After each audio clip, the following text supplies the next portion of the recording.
Your Honor, I'm not trying to be racist, okay? But it's a black thing, okay? Sir, no, you're not being racist, and nor can you be racist. And I'm from the school of Francis Cress Welsing. You don't have the power to be racist. You don't run this country.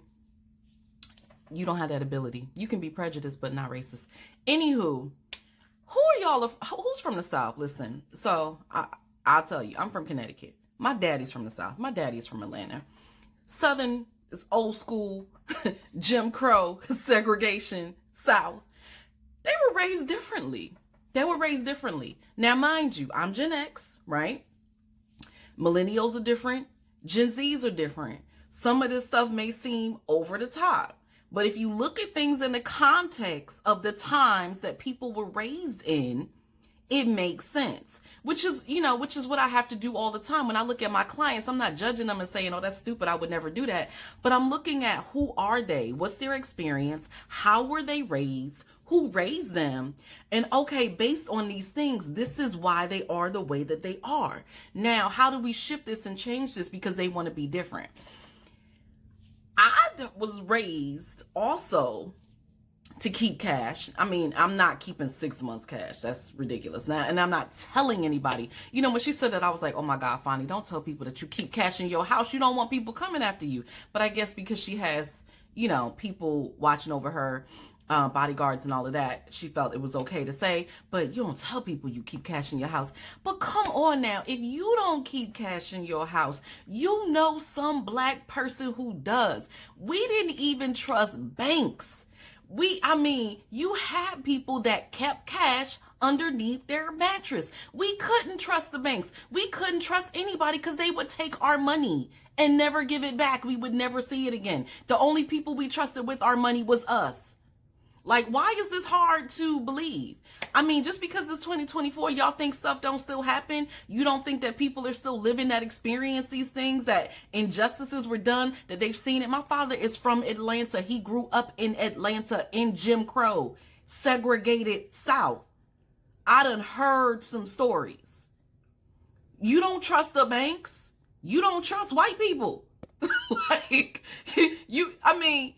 keep your own stuff. Why is this so difficult? Why is this so salacious? Why is this so hard to believe? Is it because you don't want to believe it?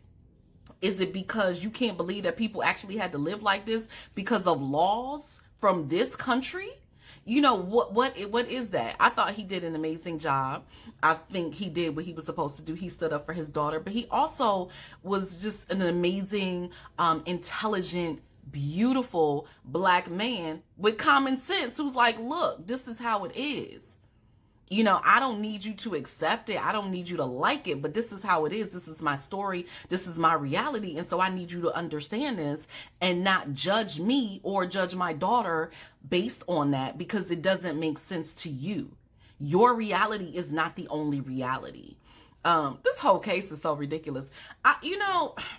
Who trained the people who were, who trained these lawyers? Because they don't seem ready to hear from intelligent black people. Is it just me? Is this what goes down in Georgia? Like, they are not trained or ready to speak to or deal with intelligent black people. They really just think we just gonna, yes sir, no sir. No. As I said before, those days are over. Anyway, I had to comment on this. And then the whole thing, so the other thing was bringing cash on a date. My father taught me that as well. Always, this was back in the day, right? For payphones, always be able to call home, right? Don't have that issue anymore. You got your own phone. But always have your own money. Always have your own money, because you don't know what's going to happen. So you always want to be prepared. You never want to be in a situation where you can't take care of yourself or somehow you're putting yourself in danger. So I was taught that too. Shout out to amazing black men, daddies. I was taught that as well. So, were y'all taught this? Did y'all not hear this stuff? Granted, again, like I said, it depends on when you were raised. But if you were raised by a parent who came out of segregation, right? Jim Crow South is going to be different than being raised by parents now. So let's talk about that, because I think this whole thing is really interesting, how people were shocked like that this was a thing. Yeah, it really was a thing. And even though nobody has cash now, y'all don't know where I live, so I'm not keeping thousands of dollars of cash, but it is always just making sure that you're prepared.